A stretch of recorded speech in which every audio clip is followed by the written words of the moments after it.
Essa palestra, ela se chama, tem um nome bem direto, Palestra de Conscientização dos Moradores.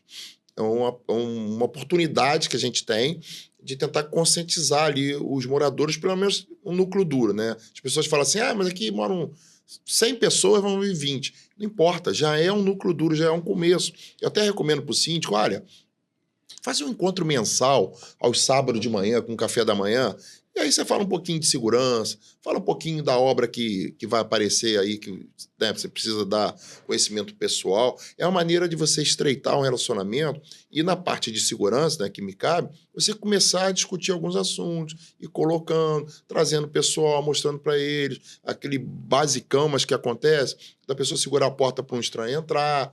Então, assim, é muito importante essa palestra de moradores. Tem um treinamento também que eu acho bem legal, bem interessante, e quase nenhum condomínio faz, a gente também realiza, que é o prevenção, é o básico, pelo menos, prevenção e combate a incêndio e primeiros socorros.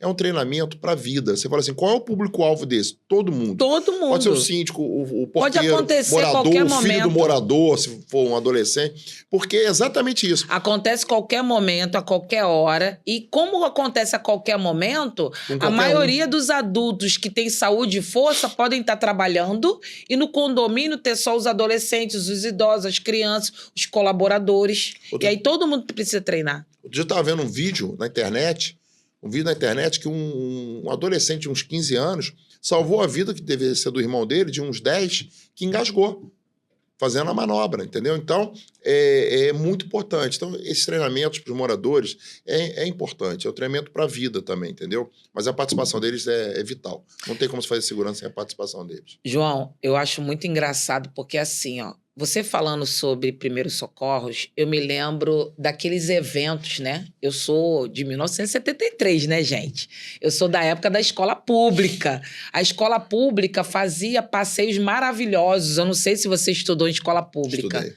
Então, assim, a gente ia no Maracanã ver o Papai Noel, a gente ia no Corpo de Bombeiro, a gente ia no teatro, a gente ia na biblioteca e a gente também via como que o exército funcionava, como é que descia de paraquedas. E no bombeiro era muito legal, porque eles falavam isso, eles ensinavam pra gente. Sim. Não era só aquele glamour de pegar a mangueira, apagar o incêndio. Não, eles ensinavam manobras, como que fazer com um idoso, como fazer com não sei quem, se cair, se machucar, se levar um choque. Então, eu acho que isso, João, é o princípio de tudo.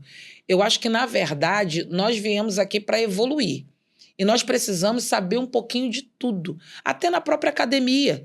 Quem não está na academia tem um mal súbito, e quem vai socorrer, Sim. se ninguém souber? Sim. Vai ficar ali até ligar, chegar num telefone, ligar. Tem pessoas, João, que ficam nervosas e que travam. Essa pessoa que trava, ela precisa ter uma outra pessoa que não trava para socorrer. Sim. Enquanto tem outra que grita para poder a outra entrar em contato telefônico. Então, assim, é muito importante esses primeiros socorros também no condomínio. E o treinamento vai tirando essa trava, né? A pessoa treinada, ela já começa tem autoconfiança. A saber isso. Na parte de postura e comportamento. Ele tem que ser autoconfiante, funcionar. Aí eu chamo funcionário agora, né? Autoconfiante, tem que ser sagaz. Também é assim, aí é aquele outro lado da moeda. Se você trabalha com controle de acesso, atendendo pessoas, você tem que ter alguns atributos. Então, primeiro, você tem que ser discreto. Eu falo isso para eles na parte postural comportamental. Porteiro fofoqueiro, não dá. Não dá. Então, tem que ser discreto. Tem que ser sagaz. Então, assim, não pode ser tão bobo. Eu não posso chegar lá vestido de Batman, dizer que eu não vou dizer meu nome porque a identidade é secreta. Isso aconteceu num condomínio. E o porteiro deixar entrar por causa disso. Não dá. Eu já gostei dessa história do Batman, hein? Não dá. Então, ai. Ele ia para uma festa de uma criança e ele chegou e o porteiro falou, pois não, e tal. Ele falou assim, eu sou o Batman. Ele ficou um pouco assim e ele falou assim, não, mas o seu nome? Ele falou assim, não posso. Não, ele falou assim, tira a máscara, né, do Batman. Ele falou assim, não pode, você não sabe que a identidade é secreta?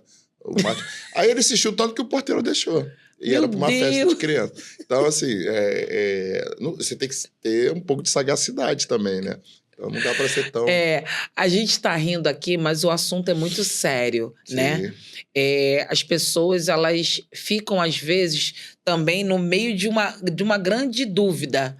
Se eu sou um pouquinho mais áspero, mais duro, mais insistente, pode ser o parente de um condômino e ele chegar lá para o síndico reclamar e o síndico não saber me defender. Isso acontecia muito comigo. E aí, do outro lado, fica ele, se eu deixar muito frouxo, vai entrar todo mundo, daqui a pouquinho acontece uma coisa, vão dizer que a culpa é minha. Então, o que eu dou de dica para os síndicos? Porque parece que o tempo voa quando o assunto é bom, quando a informação também é legal, mas antes da gente finalizar e o João dar os seus últimas dicas para nós que somos gestores e gestoras condominiais, eu quero dizer uma coisa que eu fazia lá no meu condomínio.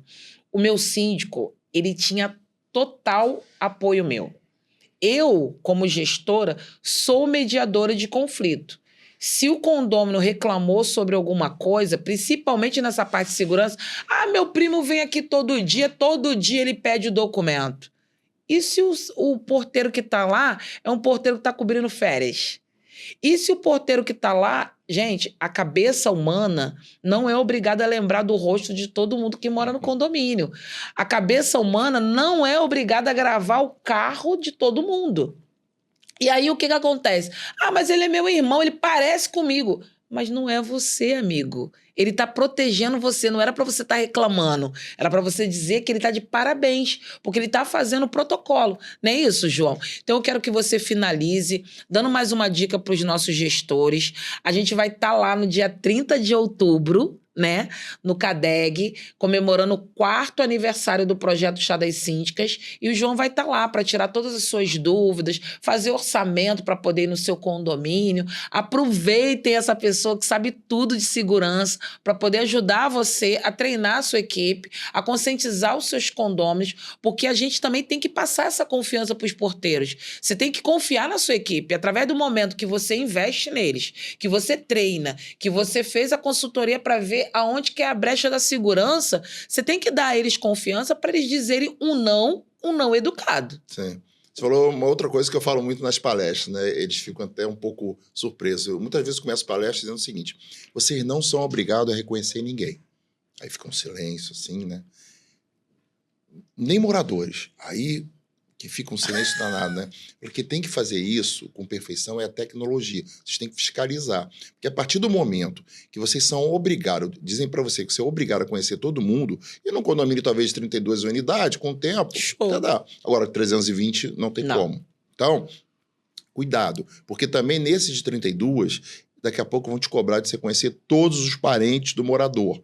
E aí começa a fragilizar, porque não dá para conhecer. Então, o que tem que fazer isso é a tecnologia, tá? Mas um recado que eu posso deixar é o seguinte, assim, o nosso trabalho é um trabalho um pouco diferente do que tem no mercado, né? Então, assim, todas as empresas têm a sua importância, a sua qualidade, mas o nosso é um pouco diferente. A gente trabalha entregando não só um laudo onde nós apontamos todas as fragilidades que nós encontramos e, obviamente, as ações para mitigar o risco, mas a gente também entrega um trabalho que mostra para o síndico, né, para aquela sociedade que está ali dentro, a valorização das pessoas, né, e a segurança.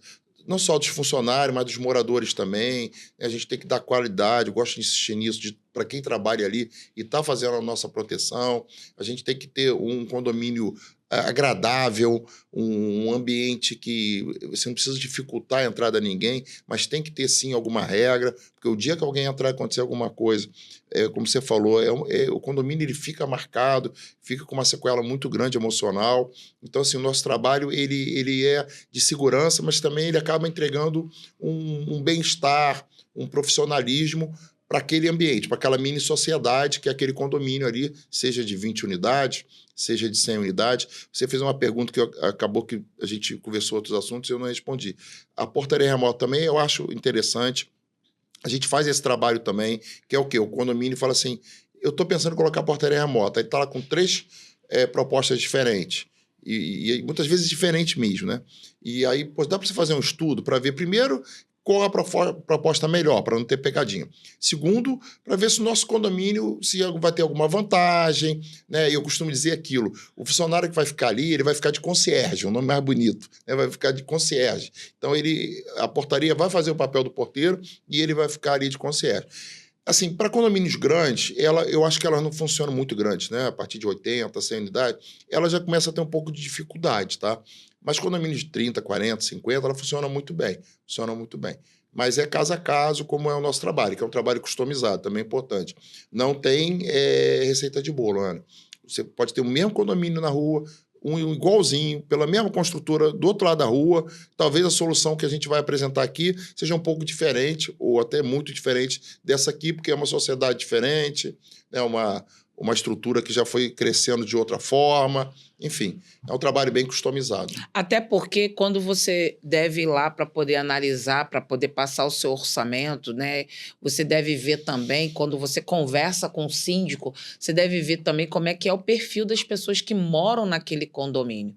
Tem perfil de pessoas que são igualzinho reloginho, que isso é muito perigoso. A pessoa sai de manhã, por exemplo, igual a mim, sai de manhã, volta de noite. Então, se tem alguém ali pesquisando com má intenção, ele já sabe que o perfil daquele condomínio é durante o dia ficar sem o adulto.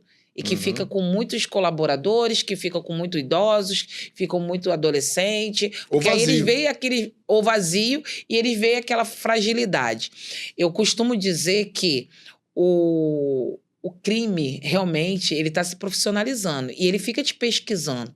Então, se você também não fizer a sua parte para poder tentar ficar à frente dele, para poder se proteger, você vai acabar deixando o seu condomínio desprotegido.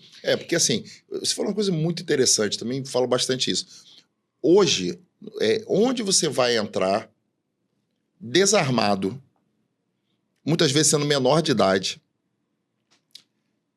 e vai sair com 300 mil, 500 mil ou 1,5 milhão, como já foi alguns condomínios que eu fui.